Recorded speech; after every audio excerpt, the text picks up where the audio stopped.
I'm delighted and honored to introduce Peter Baehr to you in this group this afternoon on behalf of the Freedom Project. Professor Baehr is research professor in social theory at Lingnan University in Hong Kong. Before coming to Hong Kong in 2000, he taught at universities in Canada and Great Britain. He teaches and writes mainly in the areas of social and political thought. I say mainly because Peter also writes incisive commentary on the politics and social issues of the day, and it should hardly surprise you that his reflections on these issues are deeply informed by his work on social and political thought. He's the author, editor, and translator of more than 10 books, including most recently, The Unmasking Style in Social Theory. I would call attention to his translations of the writings of Max Weber, including Weber's classic work on the Protestant ethic and the spirit of capitalism, which some of us are actually still teaching. I should note that his own work has been translated into 10 languages, including Arabic, Chinese, Hebrew, Japanese, and Russian. And among the 9 journals on whose editorial boards he sits, one is Society, which I edit. Now, just a brief note about Peter's talk today. I'm not going to give it all away. Its title, Intelligent Liberalism, The Affirmations and Antipathies of Rebecca West. It will point us in 2 directions, about liberalism and about Rebecca West's exemplary modeling of it. I think one of his points about West is that over a long career of public writing, she was hard to peg. That is, calling her liberal or conservative at any given point was beside the point. Professor Baehr will also tell us what intelligent liberalism is, not only then, but also now. Professor Baehr.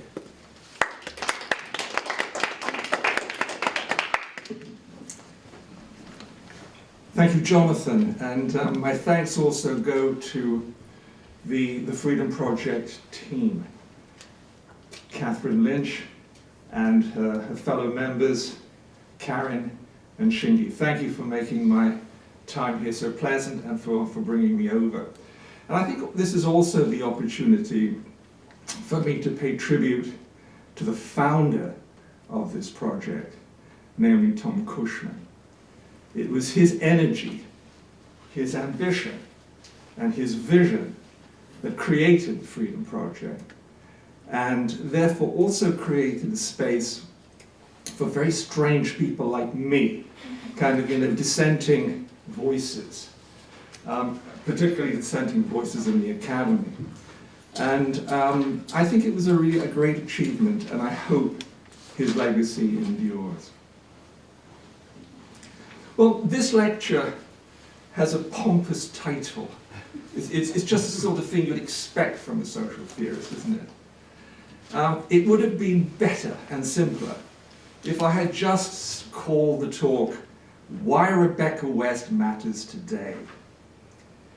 In the next 45 to 50 minutes, I'm going to explain why I think she does matter, and why Rebecca West is a particularly fitting subject for Wellesley's Freedom Project.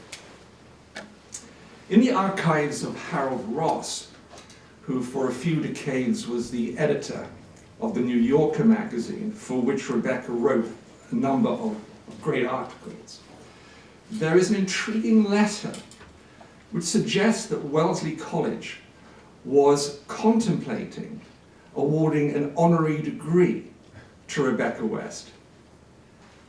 You never did. So let me pay homage to her in your place. It's startling to think that a woman who died in 1983, the year that The Return of the Jedi was released, remembered the later stages of the Dreyfus affair as it happened. And from the age of 14, when she penned a letter to the Scotsman newspaper advocating women's suffrage, right up to her late 70s, Rebecca West was a cultural force to be reckoned with. She first got noticed before the Great War as a feminist writer and militant, contributing to such outlets as Free Woman and The Clarion. Her birth name was Cicely Isabel Fairfield, a name she changed to Rebecca West, a protagonist in Henrik Ibsen's Romsholm. Well, this afternoon I can only give you a glimpse of the person who Time magazine described in 1947 as indisputably the world's #1 woman writer, and who a year later, President Truman, presenting her with the Women's Press Club Award for Journalism, called the world's best reporter. Among other admirers of Rebecca West was the film director Frank Capra, who tried to persuade her, but failed to persuade her, to let him make a movie out of her book, The Meaning of Treason. These encomia from Americans are fitting, as from the 1920s onwards, America was almost a second home to Rebecca West. And unlike many British and European intellectuals of her day and now, West was staunchly pro-American. Had I been giving this talk in 1950 or 1960, you would have all known who she was. You might have read her novels and her novellas, several set in an American scene. You might have read her articles for The Atlantic, for Harper's, for The New Yorker, on treason trials in Germany, in Britain, and America. My emphasis this afternoon will fall on her political ideas rather than her novels. I'm going to offer illustrations, both historical and topical, to persuade you of Rebecca West's enduring importance. First of all, I'll tell you a little bit about the kind of person she was, what was important to her sense of integrity. Second, I'll say something about the political style of writing that she incarnates, because it's really quite unique. Then third, I'll come on to her liberalism and show how it connects in parts with her feminism. Finally, I'll give a case study of West's liberalism at work, namely her analysis of one of the great controversies of early Cold War America, her analysis of the judicial investigations into the treasonous conduct of American officials, closet communists, during the 1930s. And finally, I'll try to show how West's liberalism has something important to say to us today about events roiling American life. So, who was she? What kind of person was she? What was important to her? When Rebecca West was 27 years old, an unsigned literary portrait of her appeared in the English periodical Time and Tide. The journal itself is of some interest. First published in 1920 and founded and largely bankrolled by suffragist Lady Margaret Ronda, Time and Tide was a British progressive, London-based, non-party weekly, originally run by a board of 7 women. West was a frequent contributor to its pages, from the early 20s to the early 50s. In this literary portrait that I just alluded to, we learn of a young woman who is a poor public speaker, but who writes with unusual intensity. She's candid, not out of arrogance or even courage, but simply because frankness is as essential to her nature as soaring is to an eagle. Rebecca West, we are informed, is a person who will not trim her ideas to fashion and opinion. And it is, as this portrait states, it is this crude, primitive form of energy, unquote, that refreshes Rebecca West's readers. The Time and Tide sketch that I'm quoting also notes West's commitment to personal and public truthfulness, something that I will be emphasizing and re-emphasizing this evening. In Rebecca West's first novel, The Return of the Soldier, a female protagonist who is suffering over love says that nonetheless she was, quote, sensible to the bitter rapture that discovers any truth. And she was grateful for that rapture, even as she suffered. The same novel alerts us to West's conviction that those who are unwilling to be truthful about reality and unwilling to face the truth about themselves are condemned not to a life of damnation, but of indignity. The world is a hard place. Get used to it. Grow a thicker skin. Be aware of life's contradictions and the contradictions within yourself. It is this philosophy, if one can call it a philosophy, that suffuses Rebecca West's work, and that is essential to the political liberalism that I will later be describing. What was distinctive about her literary style? How did she approach politics?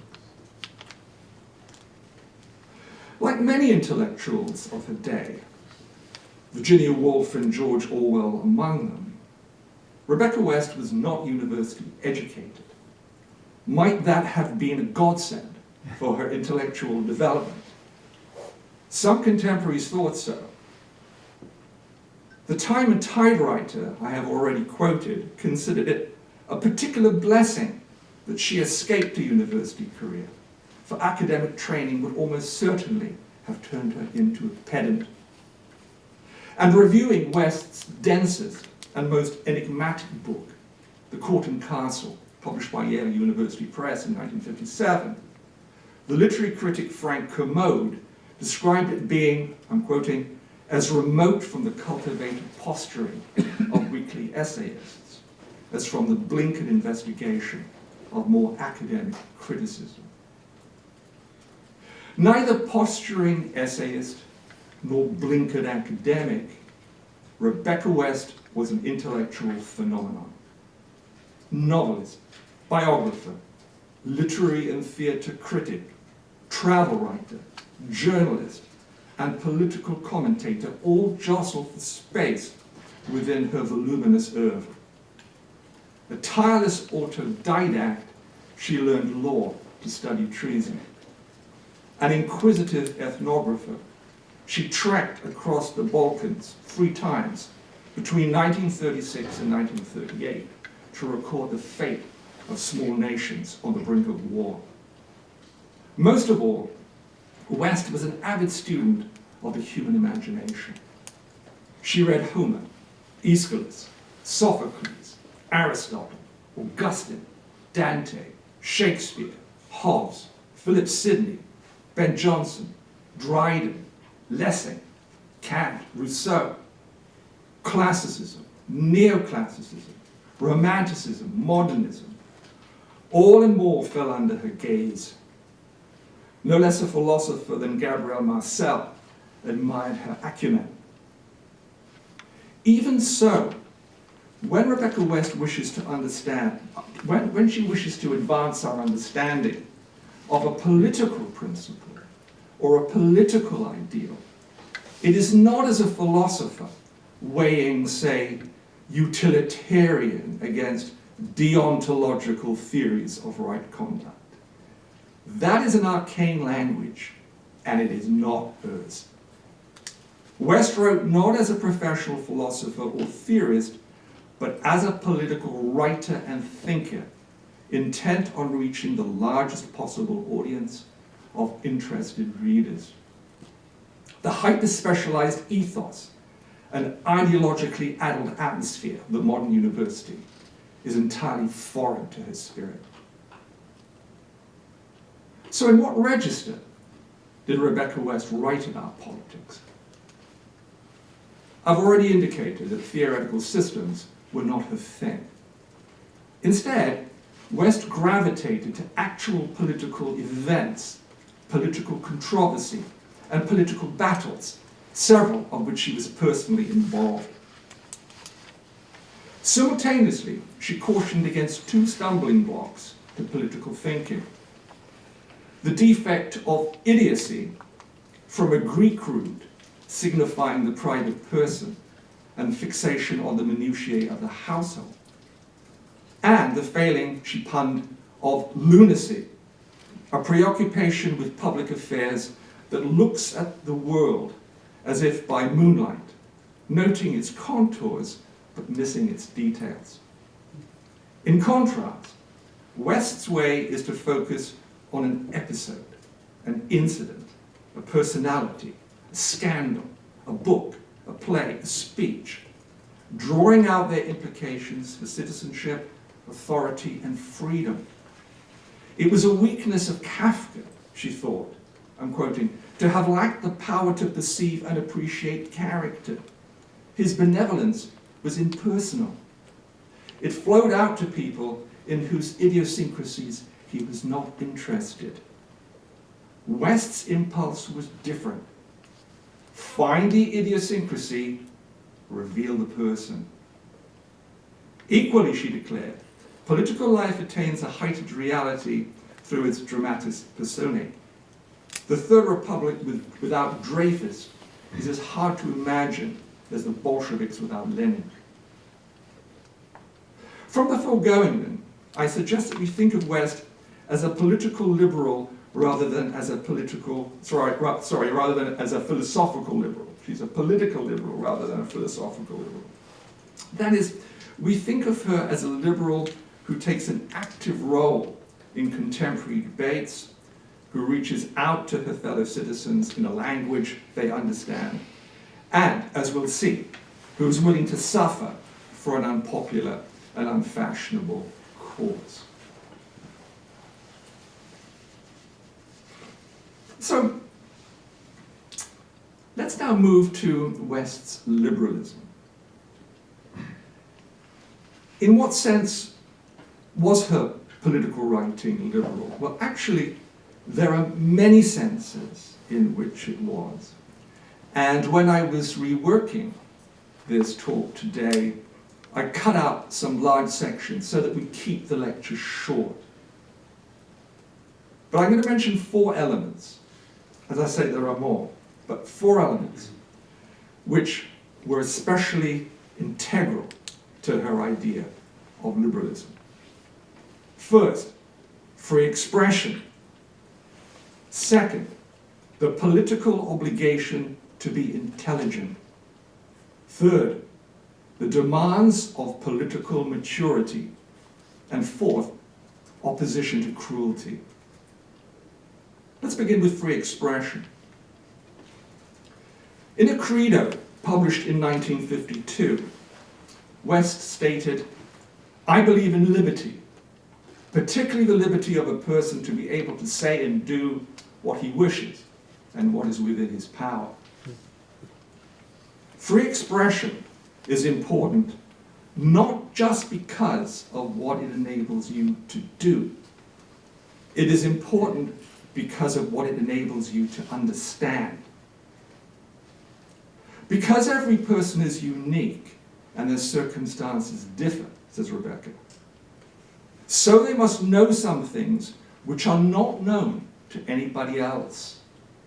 They must be able to tell us something that could not be learned from some other source. Rebecca West would have agreed with William James when he said, "Neither the whole truth nor the whole of good is revealed to any single observer, although each observer gains a partial superiority of insight from the peculiar position in which he or she stands. Even prisons and sick rooms have their special revelations." Uniqueness, then, is not just a species quality of human beings, never to be reduced to a group identity. Uniqueness is also a vessel of knowledge that requires for its transmission space in which people can speak their minds. A liberal is a person who defends that space. Such a space is bound to be contested in a pluralist, that is to say, liberal society. Some minds clash with others. The good things of life are torn by tensions and incompatibilities. Far from being harmonious, our existence entails, she says, a complex balancing of competitive freedom, of endless, very delicate calculations. And it's not that it's just people competing against each other, people who have different values. It's also that within the human heart, there is competition taking place between private loyalties and public duties, between love and citizenship, between friendship and the rule of law. Each has their place, but each has their boundary.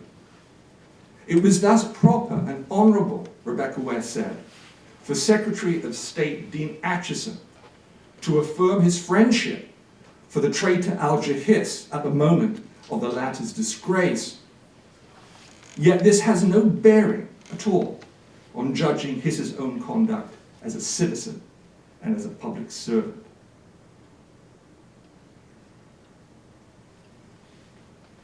West's affirmation of liberty of expression as the primordial liberal value is accompanied by a view of how that liberty is best exercised. This is the second element of her political liberalism.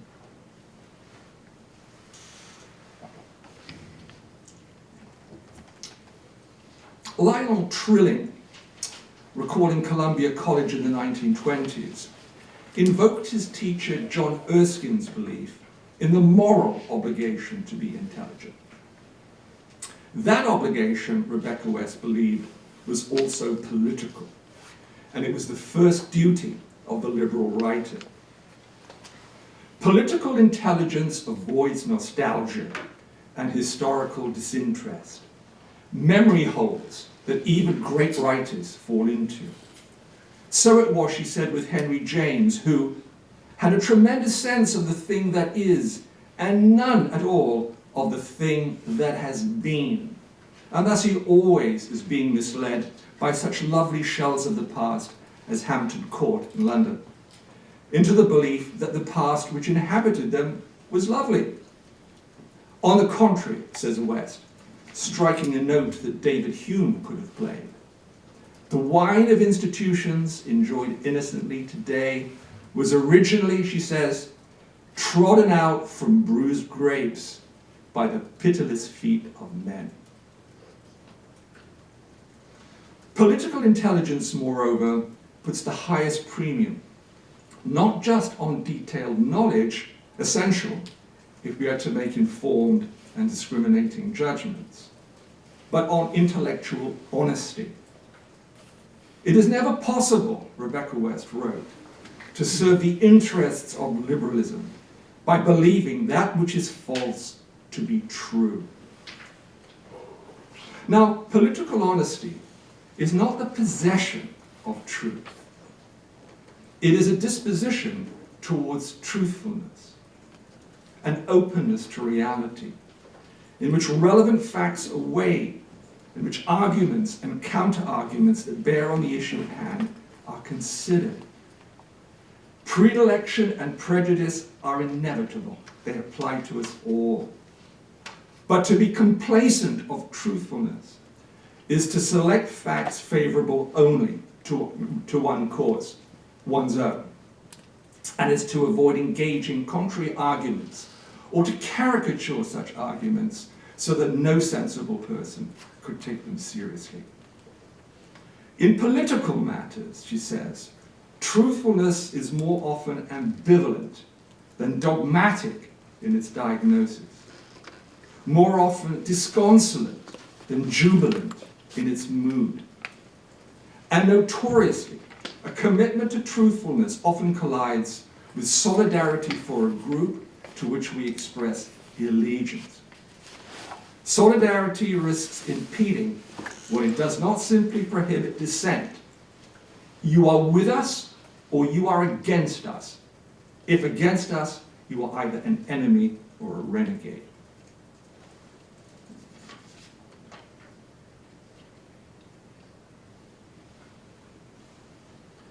Rebecca West's emphasis on what she calls the hard task of being adult is the third element of her political liberalism. And it's the element of maturity. And it seems to me this is one of the more striking psychological contributions to her thinking about politics. We don't expect children to be active in politics. We protect children from politics. Nor do we consider adults who act like children to be responsible and reflective adults. Maturity is the sine qua non of liberalism, because a flourishing pluralist society, unlike an authoritarian one, requires people of independent mind and spirit who can live with ambivalence, who can make distinctions between civic and private roles, who are sufficiently restrained to care for the world even as they pursue their own pleasures, and who are willing to take on onerous public burdens. Rebecca West's contentions remind me of Max Weber's belief, the German sociologist, that a politics of responsibility requires, he says, realistic passion. Whether old or young in years, what distinguishes a mature person is an attitude of principled realism, enabling that person to bear the perversity of the world without bitterness and cynicism. Political maturity also means recognizing that in a secular modern society, we cannot be expected to agree on fundamental things, the goods of life. Reason can only go so far, and it cannot bridge our deepest divisions. A person who sees abortion as the murder of an innocent is not to be persuaded by a person who says that a woman has total rights over her body, and vice versa. Atheists will not convince evangelicals about the non-existence of God, and evangelicals are most unlikely to convert atheists. If diversity means anything beyond a slogan, it means recognizing these stubborn differences of priority and values that we all have to live with, so long as we share the world with others. I come to the fourth and the final liberal motif of Rebecca West's liberalism. And these are her comments about cruelty. And here they start to touch on aspects of her feminism. Like younger liberals, such as Judith Shklar and Richard Rorty, Rebecca West is persuaded that cruelty is the worst thing we can do to our fellow human beings. But characteristically, she impressed on this idea her own signature. On West's account, cruelty is part of our nature. She says, inflicting pain on others and believing in its rightness springs from our own pain. Being punished painfully for inflicting pain only lends pain a greater majesty. The logic is inescapable. If it is a good and holy thing to be punished, must it also not be a good and holy thing to punish? West also believed that masochism and sadism were deeply rooted in the human species. The subjection of women is a classic example of social cruelty, as men and men's society find a party, she says, that is safe to hurt.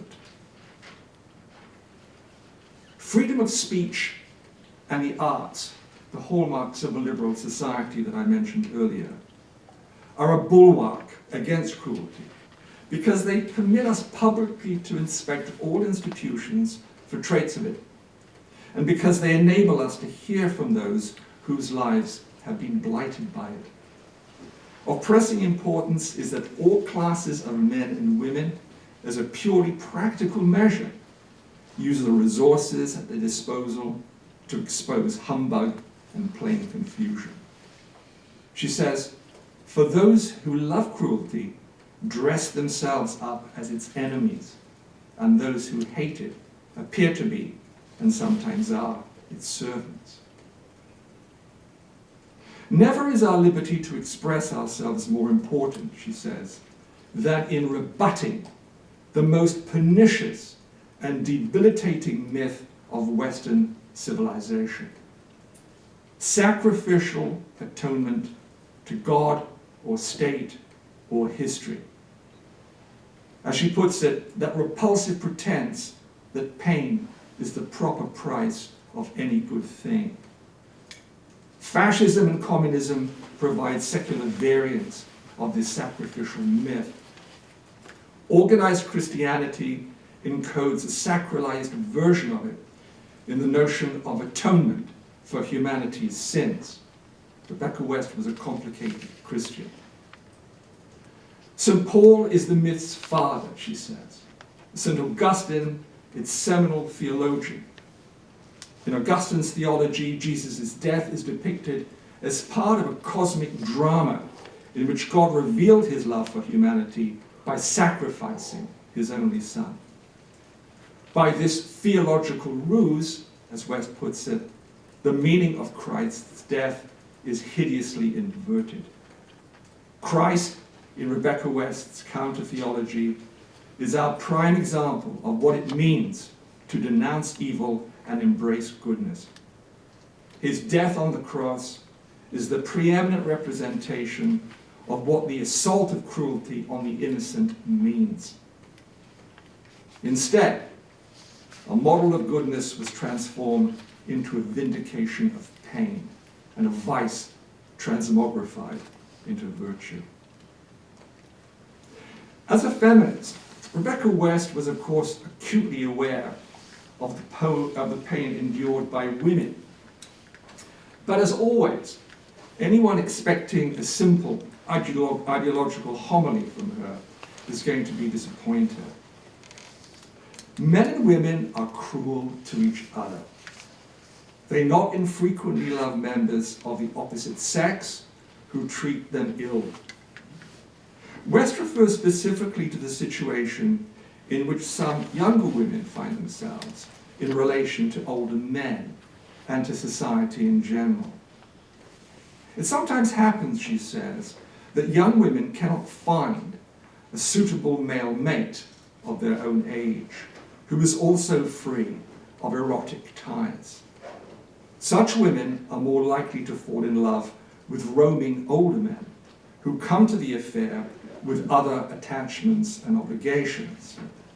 If these men are sufficiently vital to attract younger women, it is likely that they're also already married. This means that the younger woman is condemned to an illicit relationship with all its awkwardness and uncertainty. In fact, she is doubly unfortunate. First, by being unable initially to find a mate of her own age who can be durably committed to her. Second, by society's censorious attitude to her alternative avenue to love. Illicit liaisons are gossiped over and a couple defamed. The lovers' lives, already difficult, are made more so, aggravated by a peculiar spiteful resentfulness of onlookers, who behave, she says, as if the lovers had found some way of living that is enormously enjoyable and likely to be followed by all women if they are not discouraged by the spectacle of persecution. In short, as West puts it, the majority has found a minority it is safe to hurt. When Rebecca wrote these lines, she had been married for 8 years to the banker Henry Andrews, a man of similar age. If such a peripatetic woman could ever be settled, settled she was. The lines I have been summarizing refer principally to her life with H.G. Wells, a quarter-century her senior, with whom she began in 1913, a decade-long affair, which also bore a son, Anthony, in August 1914. Yet West never played the victim. She knew she was co-responsible for her plight, and that her affair with Wells caused pain to Wells's wife. Moreover, when West expands on the cruelty done to women by society, it is the cruelty of both sexes she emphasizes. The majority of women, she says, find in the deviant woman a safe object for their aggressive instincts. More generally, the relations between men and women are marked by what Rebecca West, in her early feminist polemic, called sex antagonism.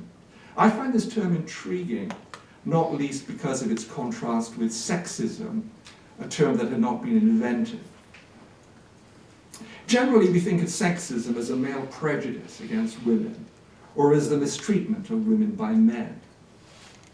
Sex antagonism, West's concept, fully registers this, but goes one stage further. Henry Kissinger once quipped that no one will ever win the battle of the sexes because there is too much fraternizing with the enemy. West herself certainly liked to fraternize.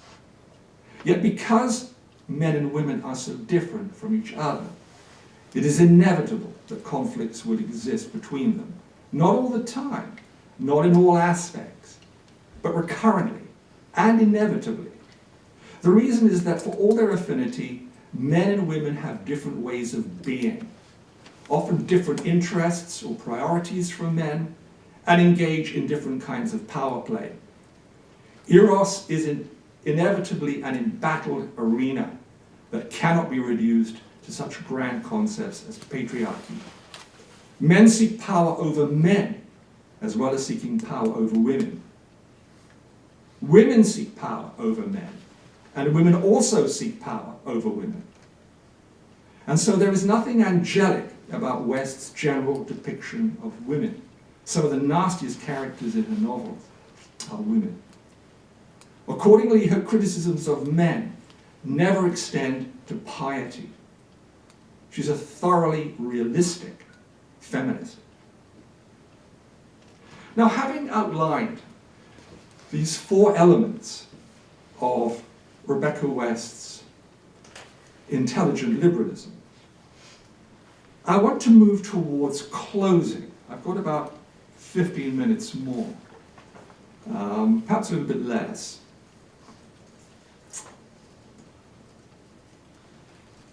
I want to move to a case study, as it were, as we'd say today, or a political illustration of West's liberalism and integrity at work.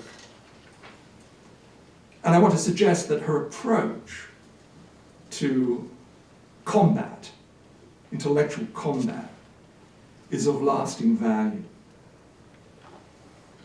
My illustration of her approach to a major controversy is an early Cold War America. It concerns the House Committee on Un-American Activities and Investigations into Communist Subversion in America. The House Committee on Un-American Activities is a mouthful, and it is normally abbreviated as HUAC, and I will do the same for this talk. HUAC's inquiries concerned accusations later verified that senior American officials had spied for the Soviet Union in the 1930s. Now just think of that. In that decade of mass purges, show trials, labor camps, deportation, and orchestrated famine, in short, a decade of terror in the Soviet Union, American citizens living freely in a constitutional pluralist republic were willing agents of a totalitarian power. One of these agents was Alger Hitz, a former State Department official and president of the Carnegie Endowment for International Peace.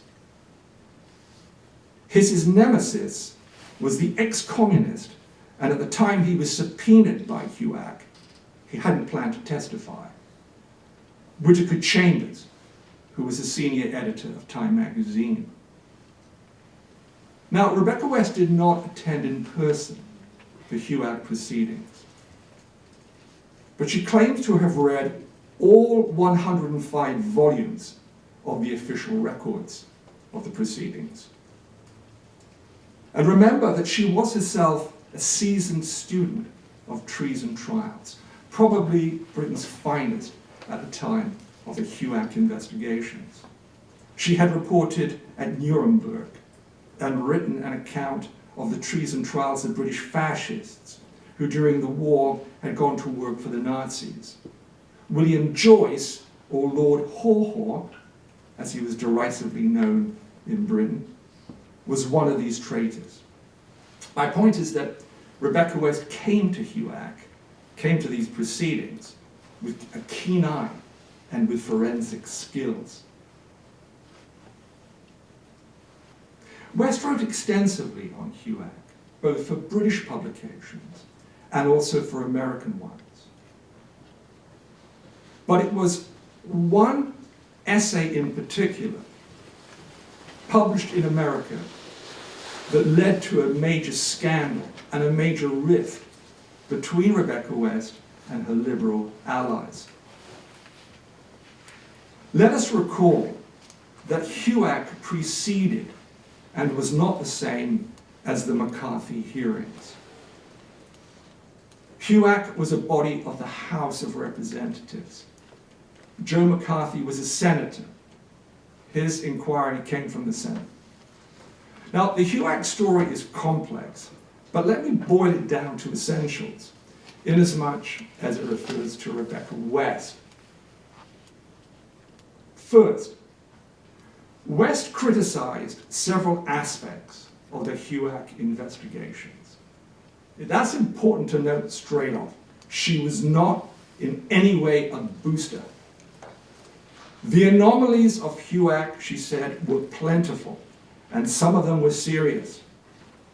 One problem, West pointed out, was that the tribunal mixed legal and political roles.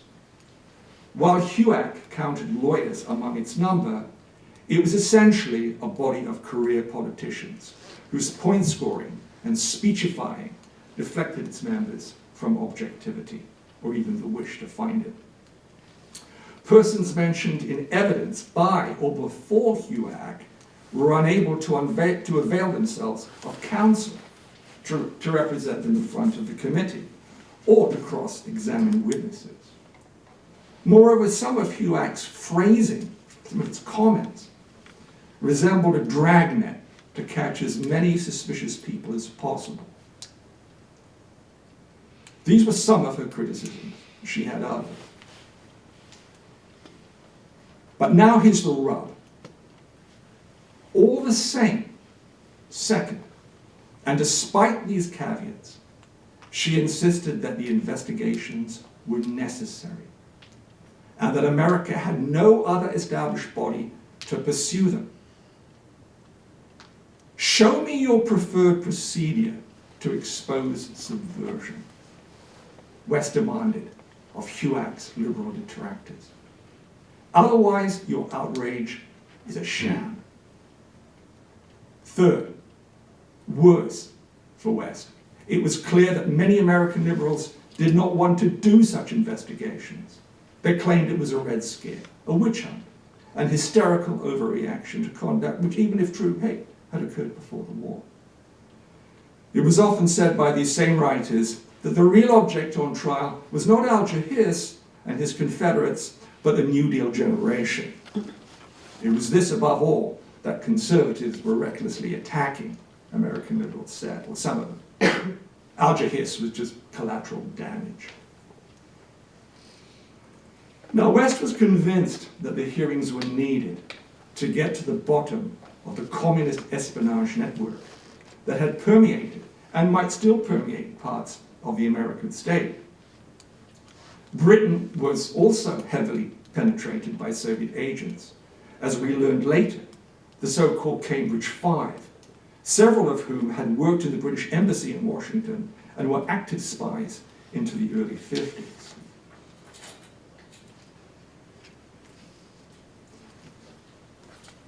So, West gives a qualified defense of Hewitt. There are things wrong with it. It's not a perfect body. Some of the things it's doing would never happen in the UK under British law. But what else is there?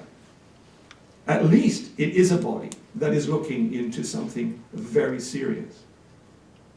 The voluntary involvement of high-ranking American officials in supporting Stalinism in the bleakest and most bloody decade, the 1930s. But West's qualified defense of HUAC caused outrage among certain American liberals, including Arthur Schlesinger Jr. and Richard Revere. Mary McCarthy detested West. All of them condemned her for giving credence to HUAC and suggested she was betraying her liberal ideals. But we should note, for the record, that another strand of liberal opinion took a different view. Writers such as Sidney Hook and Lionel and Diana Trilling rejected wild accusations of communist mayhem, and they condemned pressure to name names. But they were disturbed by people of, as Lionel Trilling put it, high moral purpose, who appeared more concerned to impugn HUAC than find the truth about communist treason. In Sidney Hook's crisp formulation, heresy yes, conspiracy no. Or in other words, heretical ideas are part of the very fabric of a liberal society. Conspiracies are its undoing. HUAC may be coarse, clumsy, and at times abuse its powers, but it was dealing with a significant issue of state, officials in cahoots with the totalitarian power, that the Truman administration that was approaching an election was reluctant to confront. I should add that David Reisman, a sociologist with a legal training, wrote to West to lend his support. He resented, as she did, attacks against those who take what he called, I think this is an important statement, a differentiated stand concerning the work of the various committees. In other words, it wasn't an all or nothing thing. The whole point was to make distinctions. Equally, Diana Trilling lamented, she said, it's the very essence, unfortunately, of contemporary liberalism, that it thinks so differently about reaction than about communism. Looking back, this encounter with American liberals was typical of Rebecca West's political approach to politics. Find out the truth insofar as you are able to do so. Tell the truth. Risk derision. Make distinctions. For instance, between the concept of a generation on trial, concept she detested, and actual individuals who really are on trial. Treat spying seriously. Don't give apologies for it, especially when the spies were agents of the Soviet Union involved in killing millions of their own citizens. But there's something else to be added, something suggestive and pertinent to her own time. And it's her claim that HUAC and the McCarthy investigations that followed approximated what she called a dervish trial. Now, with impeccable timing, Melanie Pochi has just left. And I had Melanie. I'm sorry. So, this is the concept of a dervish trial. She says that what's happening with HUAC, and then also later with McCarthy, is a dervish trial. Well, the dervishes are members of a Muslim Sunni order founded in the 12th century, and they're known for their simplicity and their vows of poverty. But we also know them by the image that they conjure up in our minds of their dancing, the whirling dervishes as we think of them, rotating at dizzying speeds as they work up to a state of religious ecstasy. Here is how West applies the image.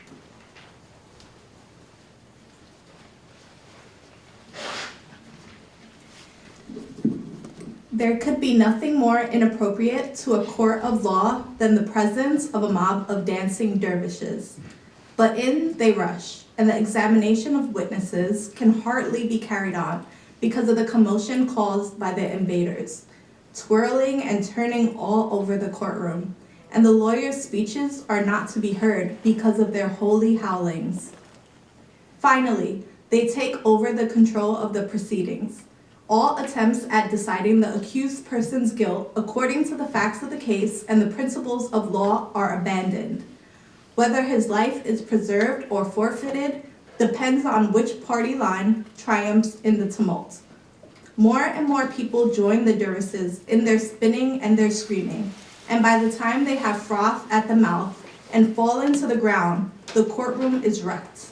It may well happen that at the end of one of these dervish trials, the whole of civilization will be wrecked. Rebecca West goes on to say that there are 5 conditions necessary for a dervish trial to take place. There's a kind of a conjunction of events, so analytically we can separate them, but they happen at the same time to give the energy to the whirling, to the holy howlings. First of all, there must be a series of events which arouse the suspicion that a crime has been committed, and at the same time, second, are so tangled that it is hard to verify or disprove that suspicion. Third, the alleged crime must be of a certain magnitude and offensiveness, and fourth, it must be committed in a community split across by an ideological division. Fifth, and finally, the people who in the first instance allege that the crime took place and those who deny it must be facing each other across that gulf. What happens after that depends on the character of the protagonist and the power of the community to resist moral infection. Thank you very much. Excellent.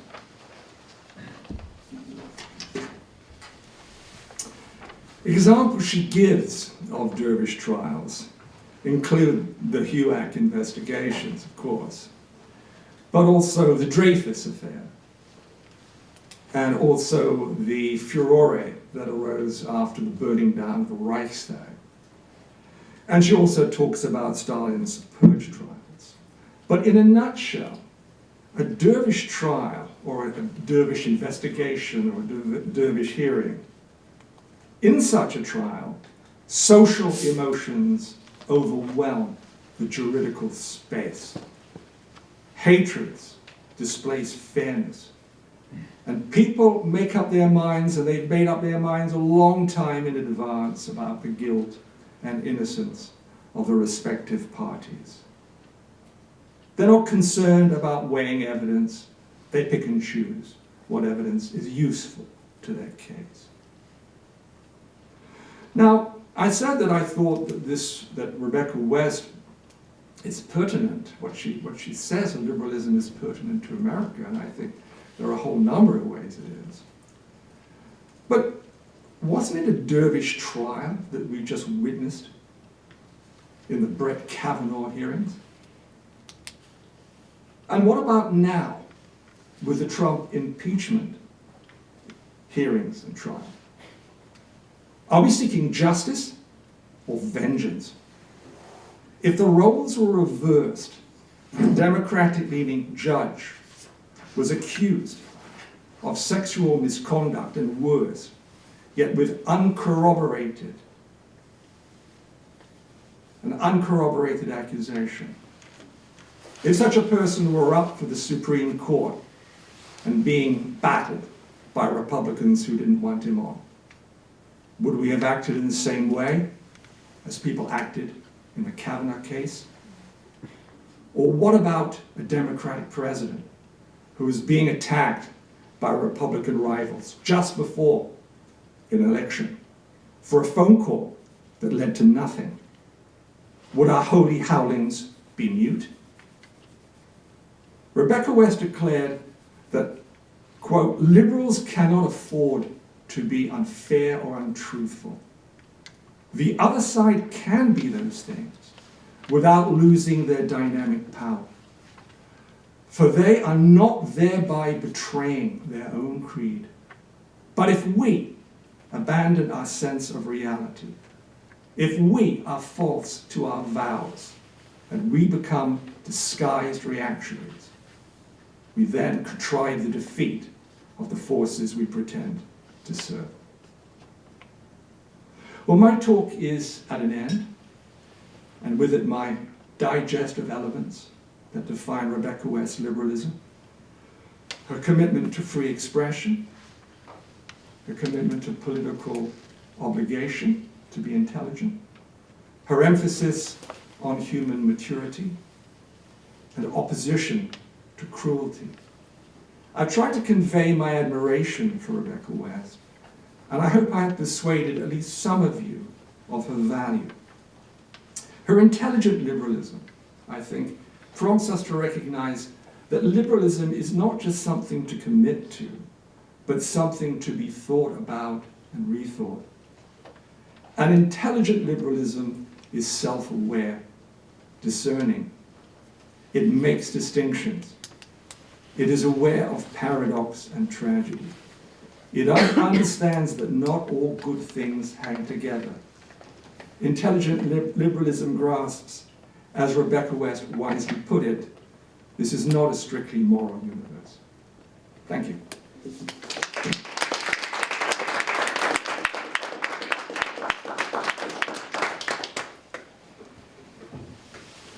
So I think you probably are best to stay here. Yeah, so they can sure. hear you. And I will gladly field any questions or comments. Yes. Thank you very much, Professor, for this beautiful talk. And I remember when you were presenting her ideals and what she did about a lot of things that she agreed that we cannot, she claimed that we cannot agree on fundamentals. And the example you took was of someone who agrees on abortion will not, you don't waste your time convincing that person otherwise because you are pro-life and you're pro-whatever beautiful is. So in his book called Republicans Like Me, the journalist Kernstein argues that in his search of political stands and identity, sometimes once you ask specific questions about exactly about those two sides on abortion, you'll start to see that people agree on certain things that once you unveil the truth behind it, you'll see that they're more pro-choice or pro-life than they claim to be. What is your opinion on that? Well, in a way, you've given it away. I mean, it's a good question. But you say unveil the truth behind it. Unveil? Yeah, you did, which implies that there is one truth either way. Oh no, what is your stance on it? No, I know, but you were saying that this writer that you were quoting was saying that, you can get people to discuss things and that will help unveil the truth. Yeah, that But was that was the observation. Exactly, and I'm saying, that gives it away, because the thing is that there are a whole number of contested truths. It's true as well that along a certain margin, people are persuadable. But actually, I think if we're honest, people are rarely persuadable about fundamental commitments. They're very hard to shake. Generally speaking, it's not rational discourse that shakes it, but some personal experience, which puts somebody in a different frame of mind, or gives them a different visional perspective. And so, yes, of course, I wouldn't be here. I wouldn't give a talk like this if I didn't think I could persuade some of you who might not like what you're hearing that, yeah, let's give Rebecca West a go. Let's read some of her and see if there's something more in her. But over many fundamental things, people are not going to agree. And that is the challenge of a pluralist society. It becomes an authoritarian one when the attempt is made to monopolize the public space of expression. And again, I come back to this is why this freedom project is so precious.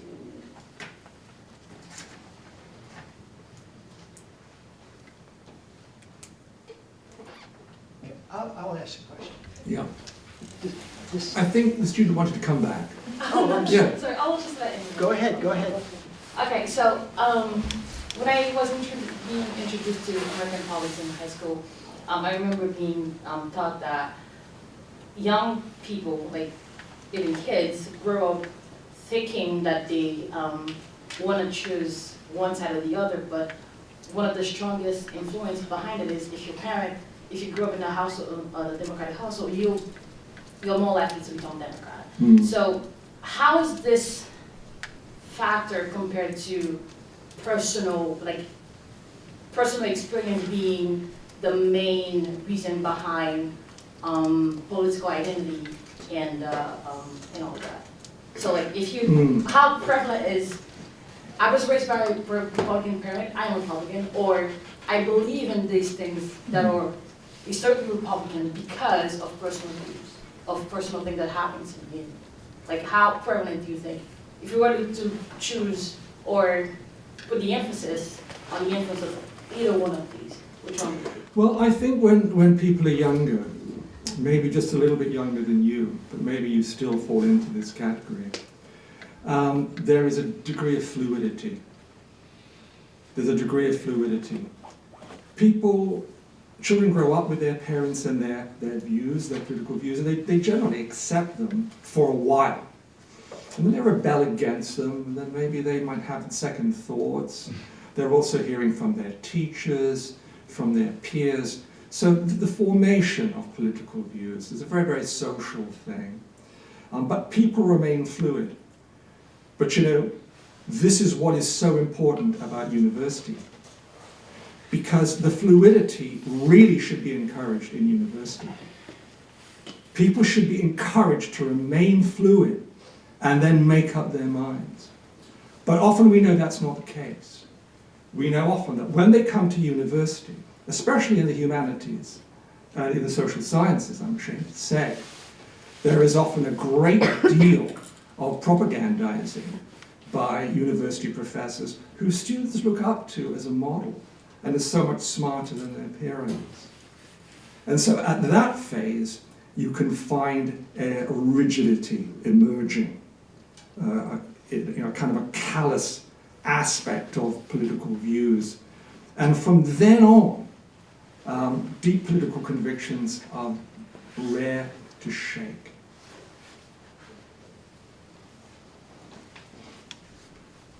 Let's give Jonathan a go, because you put your hand up first before Cappy. Come on, let's be fair.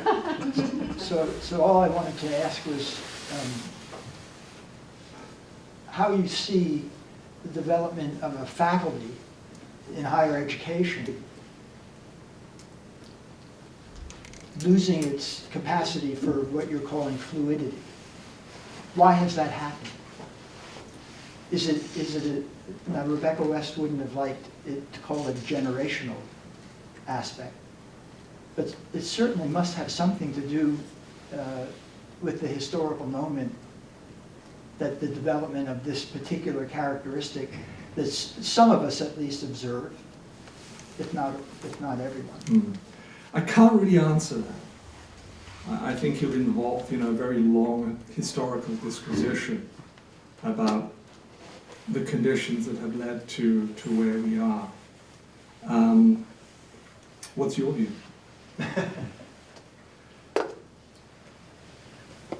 As I've gotten older, I've grown more generous because I see it in the students that it strikes me that some of my colleagues never quite grow out of their adolescence. Mm-hmm. And that's not a criticism to suggest some criticism of adolescence. But adolescents used to be experimenting in different ways. And there's no question that when you look at the changes in curriculum over the last 30 years, there's been a great new set of openings of the way to look at the world. I wouldn't deny that for a moment. Yeah. My problem with it is there seems to be beneath the ideological substrate of wanting these changes to be incorporated in the curriculum,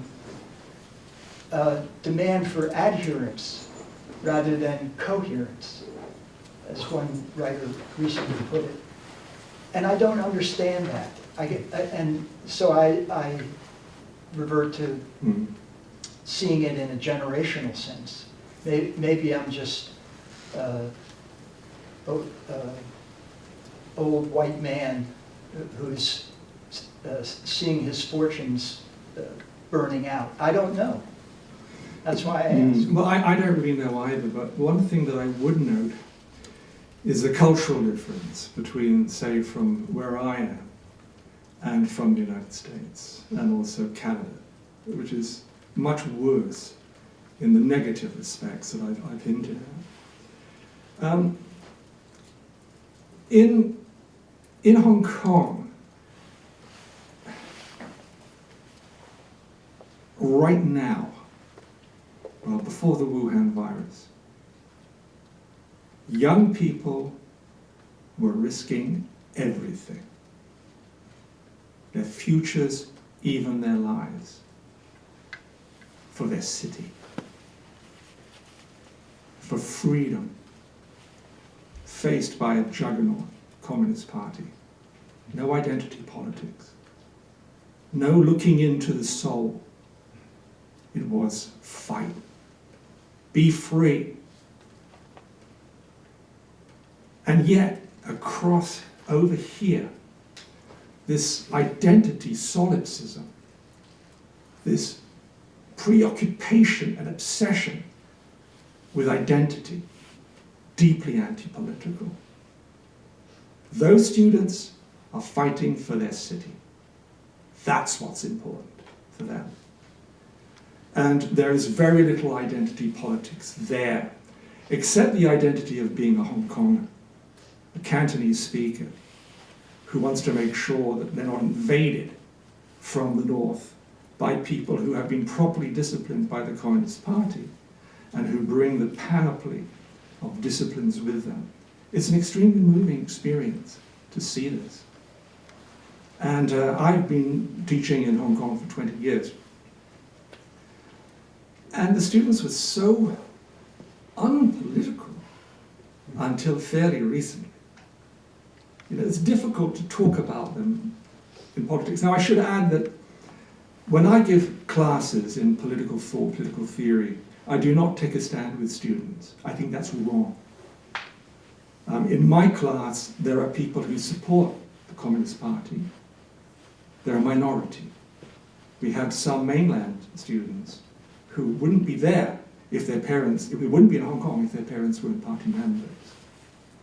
So I want to make my classes welcoming to all of them. I don't talk about the protest movement in my classes. Outside, in my writings, I will. And I've also tried to help the students who want to protest, but with conditions. So for example, in my class, I'm also at a liberal arts university, but it's not like this. And we have what are called tutorials. They're not really tutorials, it's a British word, but tutorials mean something small. These are more like seminars. And in my courses, I tell students, you miss more than 3, you fail the entire course. Right? So, these tutorials, they're the life and beating heart of liberal arts. You've got to come, you've got to read, you've got to discuss, and I've got to see you thinking. But they come, and there is, until fairly recently, there wasn't much reflection on events.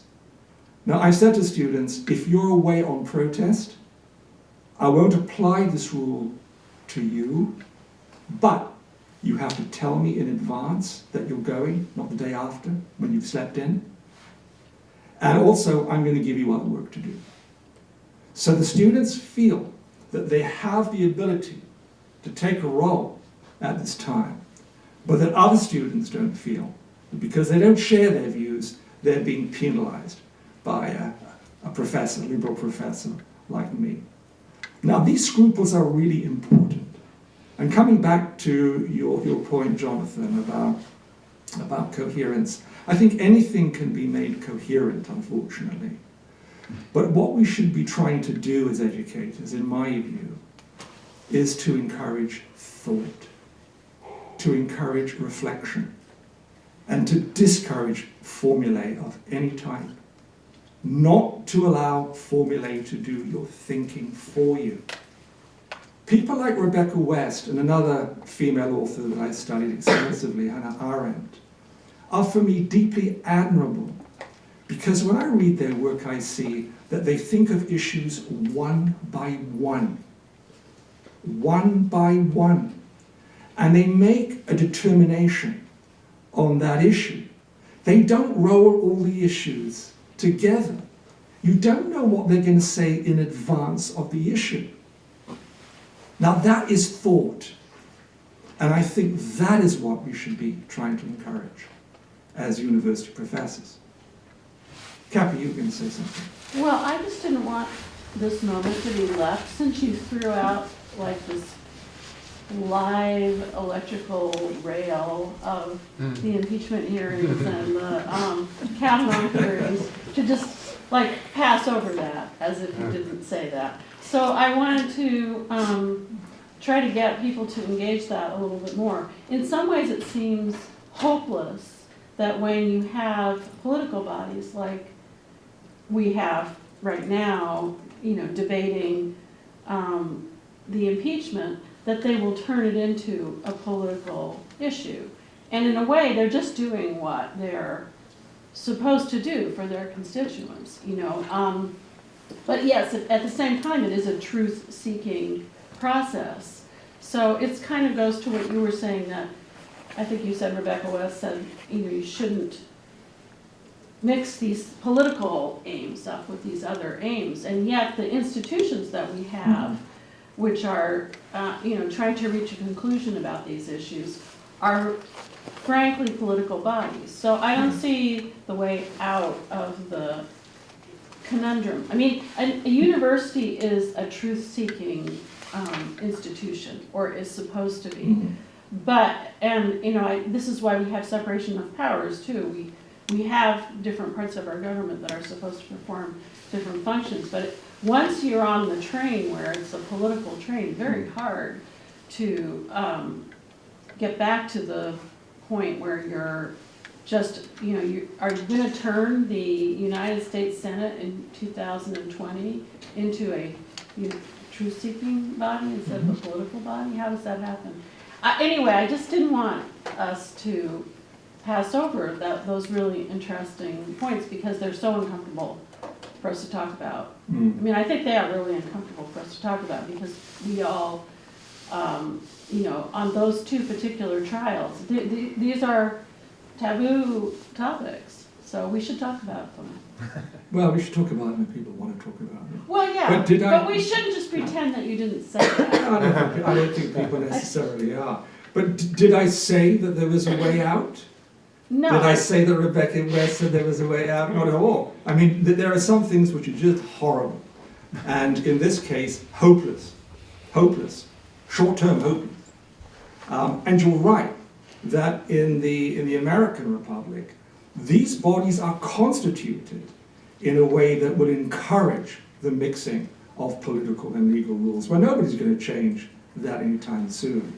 But I think if Rebecca West is suggesting anything, she's suggesting something over the head of those investigatory bodies. To us. I mean, you mentioned that these people are representing their constituents. Well, maybe they are. Maybe. And in some cases, they certainly are. Well, if they're representing their constituents, maybe the constituents need to try to be a bit more thoughtful about what is taking place in their country. So as far as the institutions themselves are concerned, it's pretty well hopeless. But I don't think that people are hopeless. I think it's possible for people to see something, provided that they're not already so hard bitten ideologically that nothing will shake them, that everything will affirm them in their belief. Then that's hopeless too. And unfortunately, there are a large body of people like that. And it is also true that all of us have weak spots of dogmatism.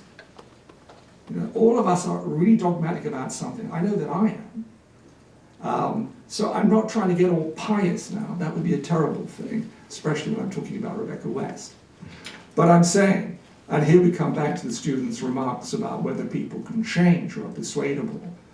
It depends how fixated they are, or how obsessed they are, or how ideologically strident they are, whether they're open to persuasion.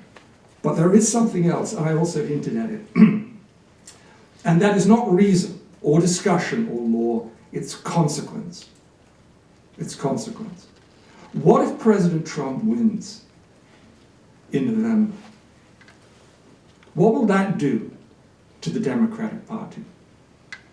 Will it give them a different view about how they ought to speak to their fellow Americans? Will it? Well, maybe that question will never have to be asked. Maybe they'll win. Right now, though, despite Trump's lower approval rating, ranked with any of the main Democratic figures for the primary, he's lower than all of them. Nonetheless, I think almost everybody would agree that the Democratic Party right now is tearing itself apart in public. How are Americans who are not like you and not like me, what are they thinking? What are they thinking? Do they think that this is a great political body or a circus?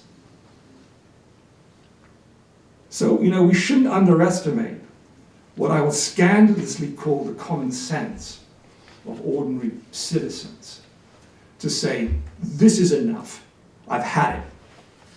And if there are enough of those people and they decide to vote for Donald Trump, then there's going to be a cataclysm here. I mean, something is going to have to shift. Some lessons are going to have to be learned. Will people learn them? Who knows? This, Peter, is where you lose me a little bit. I thought the talk was terrific, and then you got to the Kavanaugh-Trump part where I was lost. Wouldn't you want to use as examples not Kavanaugh and Trump impeachment, but Clinton impeachment and Trump impeachment, where you have the Dervish trial being prosecuted by one side in the 1990s case, and then being prosecuted by the other side in the 2020 case? The Clinton impeachment was another Dervish trial. But remember... That's where it seems to me Yeah. Rebecca West's perspective, which you so beautifully articulated, that's where she would take us, to be looking in this balanced and open way, whereas you seem to be more ideological yourself when you got to Kavanaugh and Trump. Well, I hope I'm not being. I mean, I chose those cases because of the audience that I'm speaking to, right? Well, If I was speaking to a primarily Republican audience, I might have chosen different examples. You might well be But- speaking to a mostly Republican. No, but I'm not. But I'm not. And I know that, and you know that. But the thing is, but let's say indeed that the How do you that- know? let's- surprised. I would be really surprised. Yeah. I would be really surprised. But, you know, I mentioned those two cases. I could have mentioned Clinton, but how many of the students remember the Clinton impeachment? Some of them don't. Many don't. It's in the past, it's vague. So I mentioned cases that have happened recently. Yeah. But, you know, if we get a democratic president, a democratic full Congress, not just the House but the Senate, then especially after this, we're going to see a lot more dervishes at work. Yeah. Please. Do you think, especially because of the time that Rebecca West was writing, it seems like a lot of the things that she's written on this subject have been reactive rather than proactive to a degree. And even in the lecture that you've given just now, many of the examples were political in nature. Do you think that there's a way to depoliticize this conversation such that it may reach a wider audience and may not be met with so much political resistance, especially in the classroom? Well, I wouldn't say that she was reactive. I mean, she was responding to events, right? I mean, that's what we all do. I mean, we can't talk about something unless that thing is happening. So she came across things which she found very puzzling, sometimes very alarming, and she responded to them. I mean, I think it is actually a very nice thing that students keep coming back to this idea, well, can't we agree? I think there is something very good about that, because, none of you have insisted that there is one way of viewing things and everybody has to follow it. So I think that's great. But over a lot of these political issues, agreement is extremely difficult, especially when the dervish trial is taking place.